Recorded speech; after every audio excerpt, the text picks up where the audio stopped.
This week on Archery 101, we're going to talk about arrows.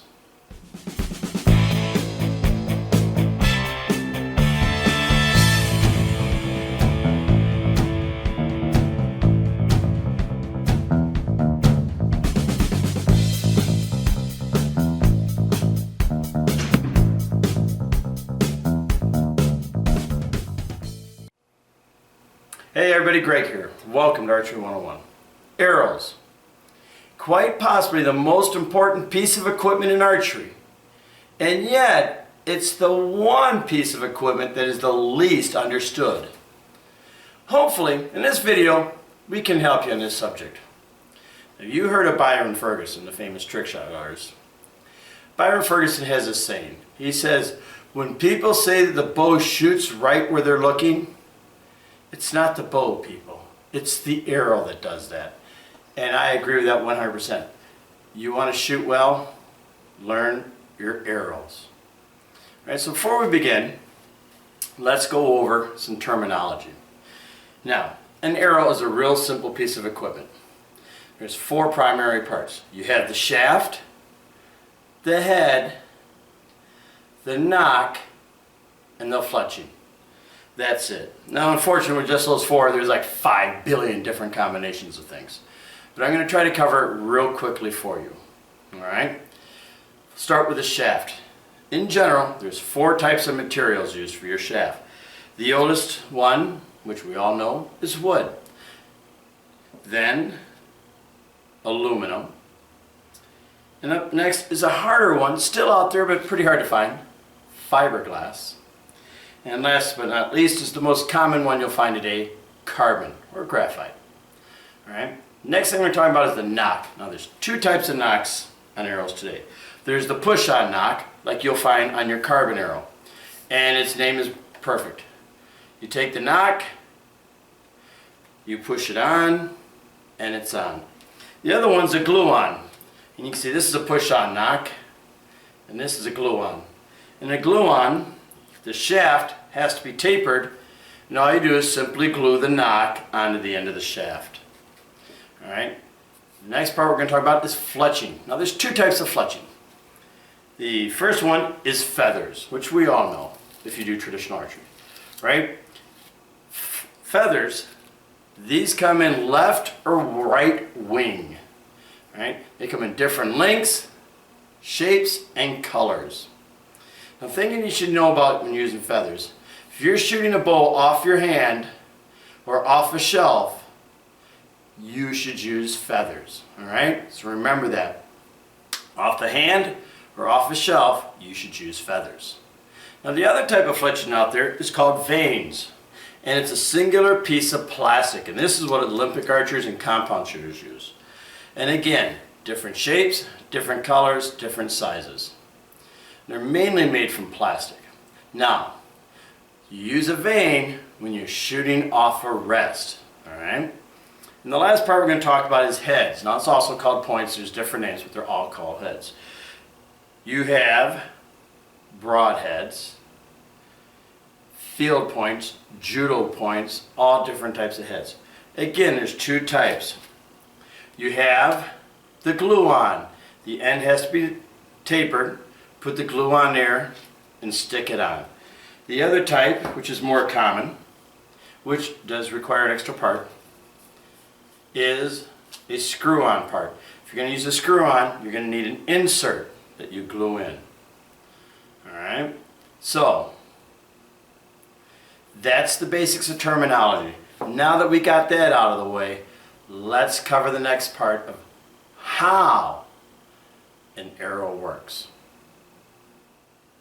Now that we got an idea of the terminology, we next have to look at how an arrow works.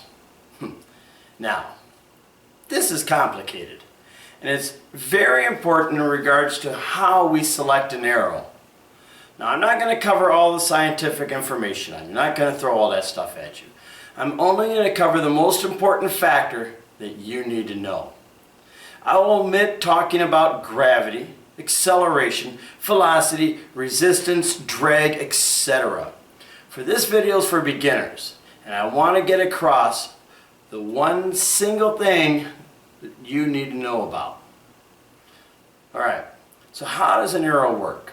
When you draw your bow, the limbs store what is called potential energy. The limbs, being bent, don't want to stay in that shape. They want to return to their natural position. And this is exactly what happens when you let go of the string. The limbs snap back into position, and this creates kinetic energy. The potential energy is converted into kinetic energy. That energy is transferred into the arrow via the string and the nock. Alright, with me so far? Now, once you do that, you let go of that string, the potential energy is converted into kinetic energy. This is where we run into the very first thing that'll have a great effect on all arrows. Inertia. Inertia is the resistance to change. This happens on your arrow because the front of the arrow, where the head is, weighs more than the back of the arrow, where the nock is. You see, the string pushes the nock forward, but the weight up front, which is more than the back, will resist this. Now something's going to have to give, and that something is the shaft. Inertia pushes the shaft forward, the front resists, and the arrow flexes. This flexing is critical. For one, it robs your arrow of energy. A good arrow flexes just the right amount. An arrow that flexes too much is called a weak arrow. An arrow that does not flex enough is called a stiff arrow. So when people talk about an arrow being weak or stiff, now you know what they're talking about. Now, the flexing of the arrow, they actually measure that. Alright? And what that's called is the spine. The spine is how much an arrow flexes. It is not, I repeat, it is not about how much it weighs. Yes, they tend to be, they tend to correspond, but they are not the same thing, all right? Spine has nothing to do with the weight. Got that? Remember that. Spine has nothing to do with your weight. It's not too heavy. Your spine's not too heavy. You can't have too heavy of a spine. It's stiffness. Now, once you let go, arrow has inertia, it overcomes it. When it overcomes it, it flexes, correct? We're at that part of our shot. Our arrow is now in flight, which brings us to your newest and best friend in the world. Fletching. Fletching stabilizes the arrow in flight, keeping the arrow flying in the direction you want. But that stability comes at a price. And that price is bleeding of energy. All right? It's going to take a little bit more from you. So fletching helps you, but it can also hurt you. And that's why we got to learn about this. Now, the other thing fletching can do is it can hide errors in your spine. So what you think is a good arrow, the fletching can correct for it. And we're going to talk about that later on. So let's review. The limbs store potential energy. When you release the string, that energy is converted into kinetic energy. Inertia forces the shaft to flex, robbing the arrow of precious energy, while the fletching helps to correct or stabilize the flight of the arrow at the cost of robbing more energy from the arrow. Pretty simple, right? So, why did I just waste your time with that? Because that flexing of your arrow is the single most important thing you need to know about your arrow. If your arrow flexes too much, you're bleeding off energy at an increased rate, and it will cost you in performance and accuracy. The same thing for an arrow that does not flex enough. The key to getting the most out of your arrow is finding the perfect, amount of flex that allows your arrow to deal with inertia in the most efficient manner, thus reducing energy loss to a minimum. Now you remember how we said that flexing of the arrow is measured, and that measurement is called the spine? Well, that's what we're going to cover next. Before we do, I must mention that there's two types of spine: static and dynamic. Now today, we're only going to cover static spine, because that is what you need to know to get started. Now how they determine spine is real simple. What they do is they take an arrow that is 29 inches in length, and they support 2 points which are 28 inches apart. This pretty much means the ends of the arrow. Then they place an 880 gram weight, which is 1.94 pounds. Don't ask me why they picked that number. And it's suspended from the center of the arrow. How much this arrow will flex with that weight on it is the spine. Spine, like we said, is about flexing. It's not about how much it weighs. Now, here's where it starts to get real confusing. How they rate and or classify the amount of flex is different depending on the material that is used for the shaft and by who manufactures the shaft. There is no universal method. I'm sorry. I really wish there was, because it would make my life easier. But like anything else, people just do what they want to do and try to reinvent the wheel. So first up, we're going to cover wood. Now wood is all different materials used for wood, and each wood has a different characteristic, which makes it really hard. Right? But they use a simple poundage system for their spines. You'll see wood arrows with numbers like 25, 35, 35, 45, and 45, 55, like that. Now what this means is that the arrow is spined for bows with a draw weight between the first two and the second numbers. So a 45, 55 wooden arrow is an arrow spined for a bow with a draw weight between 45 and 55 pounds. That's pretty simple, right? The problem with it is, it doesn't tell me how much this thing flexes. They figure it out for you, and we're going to talk about that later. Now up next is aluminum. Aluminum arrows, totally different system. Just makes your head want to explode, doesn't it? Aluminum arrows have numbers like 1816, 1916, 2016, 2013, 2016, 2018, etc. These numbers just blow my mind. I don't know whoever came up with it, but it makes sense, but again, it doesn't explain what the arrow's doing to me. The first two numbers are the diameter of the arrow. The second two are the thickness of the walls of the arrow. So an 1816 is a little bit bigger than a smaller. 1816 slightly smaller than a 1916, which is smaller than a 2016, but they're all the same thickness walls. Now a 2016 and a 2013 is the same diameter. One has thinner walls and one has a thicker wall. Now how in the world you figure out how much that flex is? I don't know. There is a corresponding, you'd think a thinner wall would flex more than a thicker wall, right? So that's how you can do that. Now next up is fiberglass.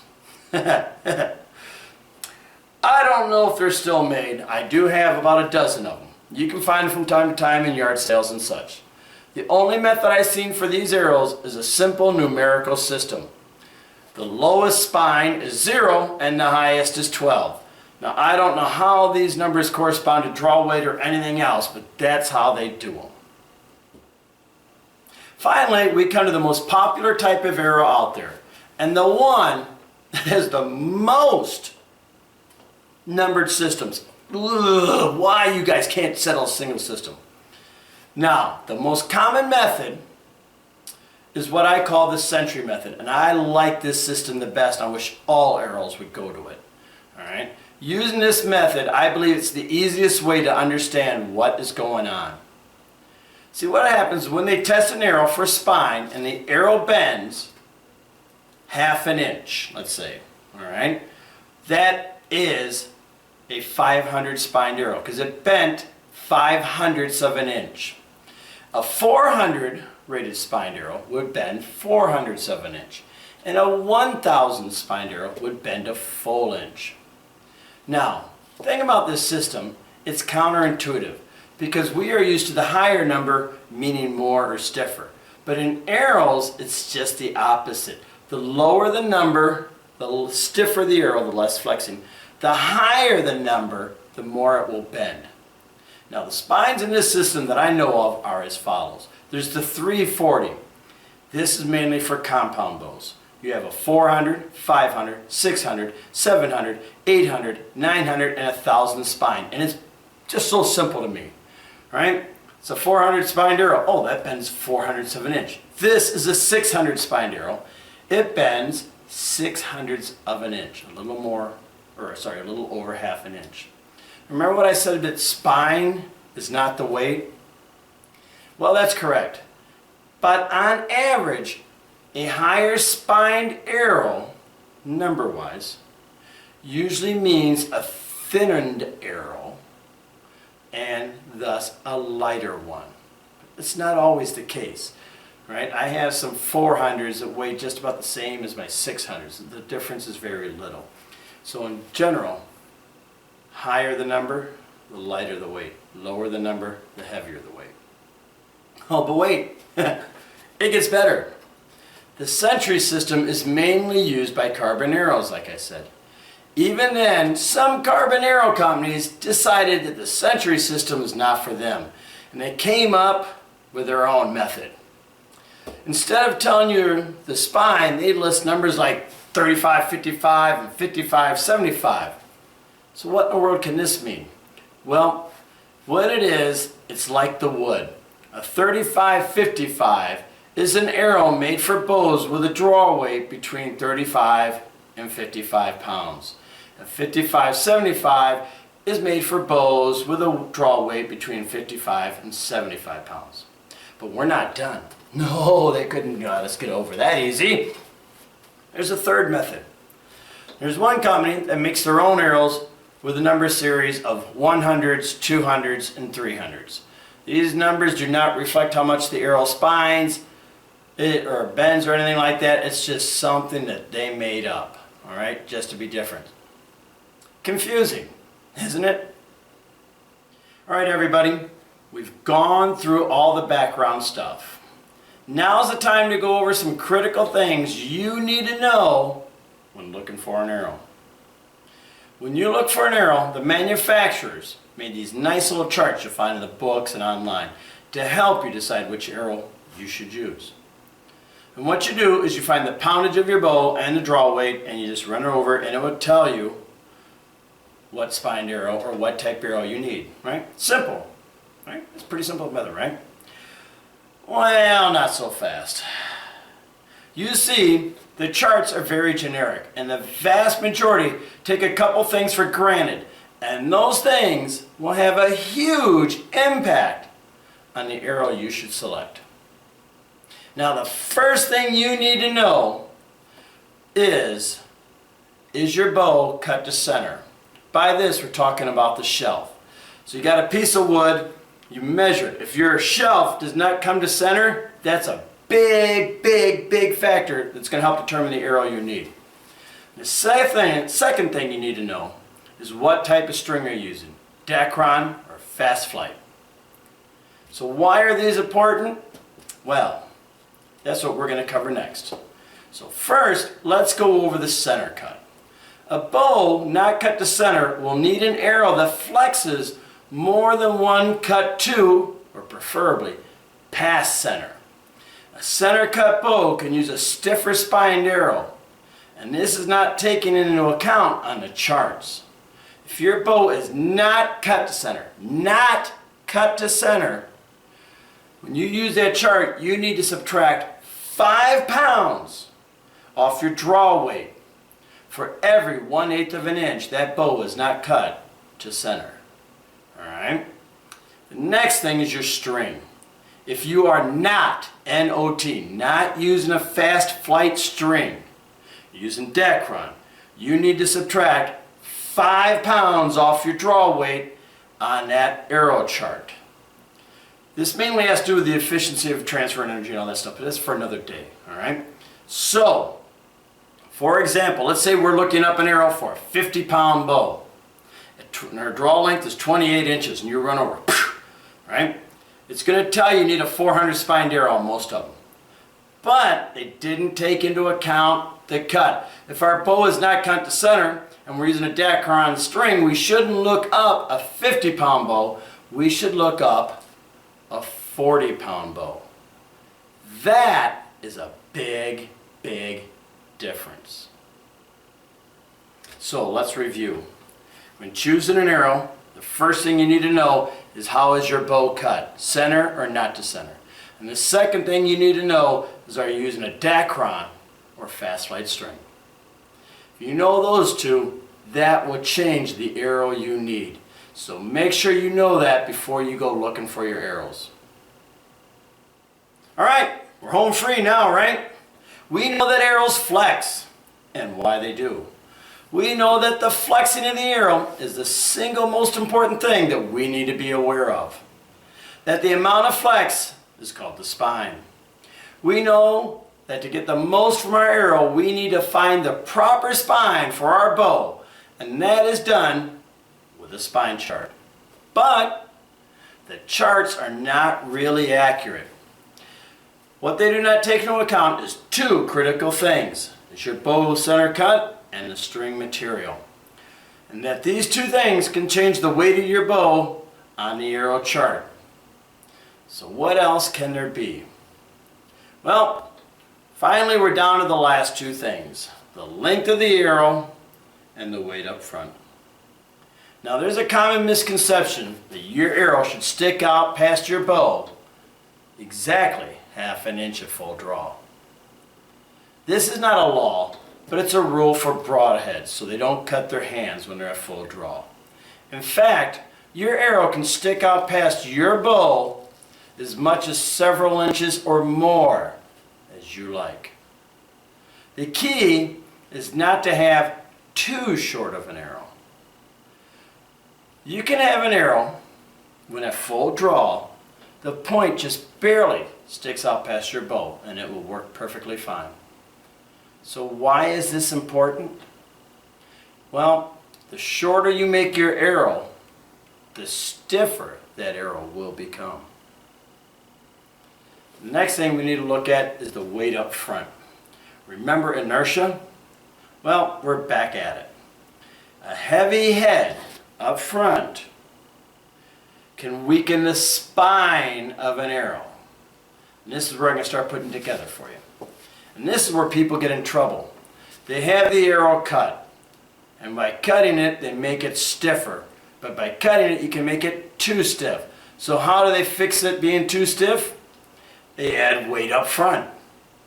And this, my friends, is where we're going to put it all together for you. All right, everybody, let me sum it all up for you. Because I know it's still confusing if you're new. The most important piece of equipment you have is your arrow. And the most important thing that you need to know is how much does your arrow flex. Right? And what you got to do is find the arrow that will work the best with your bow. Now normally we do this with an arrow chart, but the charts are slightly off, right? So I showed you how to adjust the chart if you have to so you can get the right arrow. I also let you know that don't worry about length, okay? Keep it full length at first. Put your fletching on it and shoot a few. If it's still moving, you can adjust that by cutting the arrow if you have to. Playing with the head, if you're doing a hunting setup and you know your broadhead weighs a certain weight, you can't adjust that front end. All right? Now if you're doing target archery 3D, we can do that, but if you're a hunter, you can't do that. So you have to figure out, one, what you want your arrow to do. Two, what's the best arrow to achieve that. Three, you need to try it, experiment, and refine it. And when you get that, I'm telling you, boy, when you got a tuned arrow, it is awesome. You no longer look at those hard shots and go, oh, well, I had to shoot between two trees. You just walk up, oh, there's the target. Okay, all I got to do is what I got to do. The arrow will do the rest. It takes one thing away from you having to worry about. Arrows, I love them. And since I learned how to do them right, my accuracy and my confidence is shot through the roof. All right, I hope you liked the video, ladies and gentlemen. All right, don't forget to subscribe. And I'll see you next time with an all-new episode of Archery 101.